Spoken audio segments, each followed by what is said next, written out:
چیز کھانے والے دنیا میں آمد ہوں گے۔ رب ذوالجلال قرآن کریم کے اندر خود کہتا ہے تم کو رحمت للعالمین بنا کر ایسا نہیں بھیجا، بھیج کر میں نے تم کو رحمت للعالمین بنا کر بھیجا، مگر بھیجنے پر میں نے بہت احسان جتایا، زمین بنایا، رب نے زمین بنایا، زمین ہلنے لگا، زمین بنایا، زمین ہلنے لگا تو رب نے پہاڑوں کو بنایا، پہاڑوں کو زمین کے اوپر رکھ دیا تو زمین کا ہلنا بند ہوا۔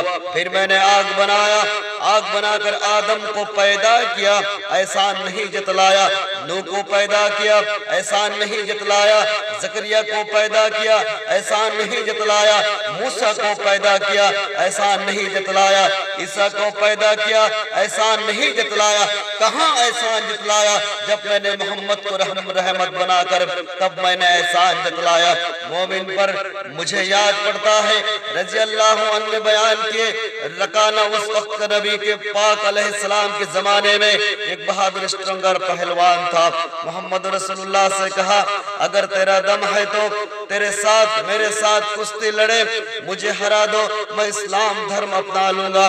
یہ بات تو نبی پاک علیہ السلام کے سوچ اور ثبات کے باہر تھا، مگر رکانہ پہلوان نے پھر محمد رسول اللہ کو للکارا، مجھے رب نے، نبی پاک علیہ السلام کہے مجھے رب نے امت کے پاس رحمت بنا کر بھیجا، میں اسی امت سے کیسے کشتی لڑوں؟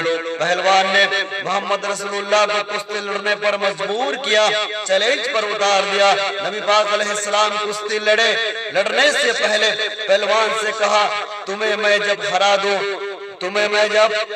رب کا نام لے کر کیا تم اسلام لاؤ گے؟ پہلوان نے کہا قبول ہے۔ تو نبی پاک علیہ السلام اللہ کے نام لے کر کشتی لڑنے لگے، ایک بار نہیں، دو بار نہیں، تین بار پراجت ہرایا۔ ظلم یہیں پر ختم نہیں ہوتا، ظلم آگے کی اور بڑھتا ہے۔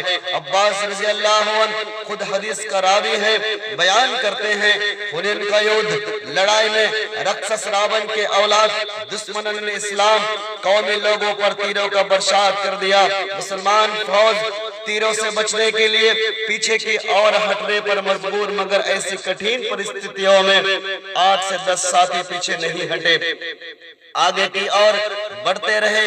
حضرت عباس نے عمرہ کر رہے تھے مکہ مکرمہ کے اندر، کعبہ کی چکر لگا رہے تھے، لوگوں کو آواز دی، 1400 لوگ آئے، پھر سے تیر زیادہ برسنے لگے۔ 1400 لوگ جب ڈٹ کر کھڑے ہوئے تو رکسس راون کے اولاد میدان چھوڑ کر بھاگے۔ یہی ظلم تھا اور ستم تھا نبی کی آمد سے پہلے۔ انسانوں پر درنگی پیدا ہو گئی تھی، لوگ بھول گئے تھے انصاف کیا ہوتا ہے، لوگ بھول گئے تھے درد کیا ہوتی ہے، لوگ بھول گئے تھے محبت کیا ہوتی ہے۔ نبی آئے، مجرموں کو انصاف ملا، پیغمبر آئے، زخموں پر مرہم لگے، رسول آئے، قاتلانہ حملہ پر جواب دیا گیا۔ انبیاء کو بھی قتل و غارت کیے، میں نہیں کہتا، یہ خود ذوالجلال اپنے قرآن کریم کے اندر کہتا ہے قتلہم الانبیاء بغیر حق، قتلہم الانبیاء بغیر حق۔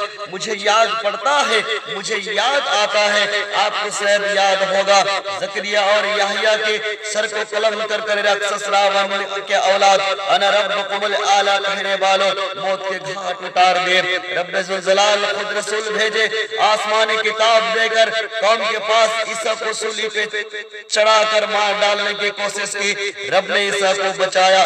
نوح کی قوم نے بغاوت کی، کشتی کو ڈبا کر سمندر میں ہلاک کر دیا۔ لوط کے قوم نے بغاوت کی، قوم کو برباد، لوط کے قوم نے بغاوت کی، قوم کو برباد کیے، لوط کو بچایا۔ موسیٰ کے قوم نے موسیٰ سے بغاوت کی، قوم کو اکھاڑ کر پھینک دیا، موسیٰ کو بچایا۔ رب خود کہتا ہے کتب اللہ لا اغلبن انا ورسولی، میں اور میرے رسول غالب رہیں گے۔ اگر تم جوان ہو، جوانی جوئے شراب کے اندر لگا دیے ہو، اگر تم بوڑھے ہو تم کو قرآن کریم کی کوئی بھی آیت یاد نہیں، تم چلے جاؤ شب قدر کی رات میں عبادت گزار بن جاؤ، تمہارے گناہ رب بخش دے گا۔ جب کسی ملک کا وزیر اعظم کرسی پر بیٹھتا ہے تو اپنے آپ کو فرعون سمجھنے لگتا ہے۔ جب ہٹلر آیا بیٹھا کرسی پر، کروڑوں لوگوں کو قتل کر دیے۔ جب راون آیا، راکشس راون کی اولاد، دھرتی پر معصوموں کو لوگوں کو موت کے گھاٹ اتار دیے۔ جب جو کس آیا دھرتی پر، عراق سے اینٹ بجا دی، افغانستان کے امن پرست لوگوں کو موت کے منہ میں ڈھکل دیا۔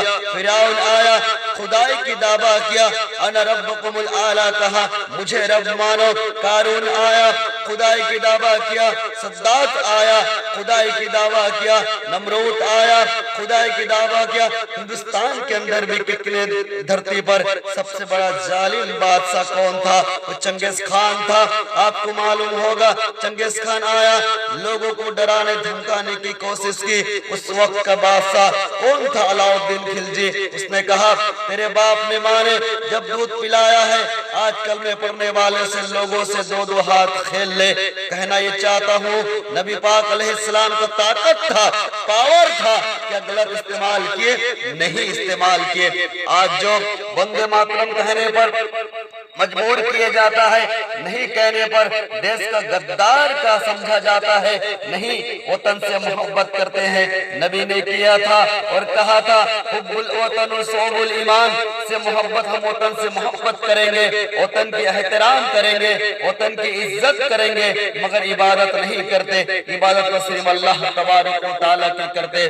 آج طلاق پر چھیڑخانی کیا جاتا ہے، آج طلاق پر چھیڑخانی کیا جاتا ہے۔